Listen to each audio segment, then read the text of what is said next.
सल्ली अला रसूलिहिल करीम अम्मा बाद फ़ौज़ बिल्लाहि मिनश शैतानिर रजीम बिस्मिल्लाहिर रहमानिर रहीम अस्सलामु अलैकुम व रहमतुल्लाहि व बरकातुहू।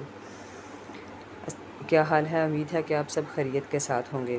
तो आज चूँकि आपके सामने मैं आका सल्लल्लाहु अलैहि वसल्लम की बहुत ही प्यारी अहादीस मुबारक आपके सामने पेश करूँगी, जिनको सुन के हमारे दिल ज़रूर रोशन हो जाएंगे और इसमें आका सल्लल्लाहु अलैहि वसल्लम के लिए मोहब्बत के दिए भी मज़ीद गहरे हो जाएंगे।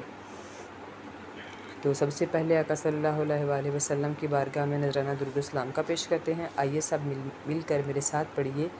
अल्लाहुम्मा सल्ली अला मुहम्मदिन कमा तुहिब्बु व तर्दा लहू, अल्लाहुम्मा सल्ली अला मुहम्मदिन कमा तुहिब्बु व तर्दा लहू, अल्लाहुम्मा सल्ली अला मुहम्मदिन कमा तुहिब्बु व तर्दा लहू।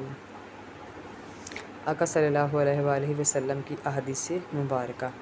अमीरुल मोमिनीन सैयदना अबू हसन उमर बिन ख़त्ताब रज़ियल्लाहु तआला अन्हु से रवायत है, आपने फ़रमाया कि मैंने अल्लाह के रसूल सल्लल्लाहु अलैहि वसल्लम को इरशाद फरमाते हुए सुना कि बेशक अमाल का दारोमदार नीयतों पर है और हर शख्स के लिए वही है जिसकी इसने नीयत की है।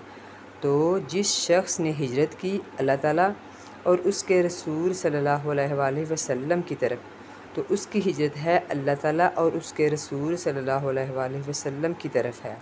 और जिस शख्स की हिजरत दुनिया के लिए हो ताकि वो उसको हासिल कर ले, या फिर किसी ख़तून के लिए हो कि वो इसके साथ शादी करे, तो उसकी हिजरत उसी मकसद के लिए होगी जिसकी तरफ उसने हिजरत की। तो अहादीस मुबारक सुनने के बाद हमें ये बात ज़हनशीन हो चुकी होगी कि हम जो भी ज़िंदगी में काम करते हैं, नीयत जो है वो सबसे अव्वलियन यानी कि अव्वलियत के दर्जे पर है। सबसे पहले नीयत अच्छी होगी तो सवाब दुगना मिलेगा। जब हम कोई काम कर रहे हैं तो उसमें नीयत हमारी गलत है तो वो काम क्या होगा, उसका अजर नहीं मिलेगा। ठीक है, तो जब नीयत हमारी दुरुस्त होगी, नीयत हमारी अल्लाह और उसके हबीब को राज़ी करने और आका सल्लल्लाहु अलैहि वसल्लम से मोहब्बत की गर्ज़ के साथ होगी, तो फिर इंशाअल्लाह वो सारी चीज़ें भी कबूल और मकबूल होंगी। आखिर में इस दुआ के साथ कि अल्लाह ताला सबसे पहले मुझे और उसके बाद आप तमाम को इस पर अमल करने वाला बना दे। आमीन। अस्सलामु अलैकुम व रहमतुल्लाहि व बरकातुहू।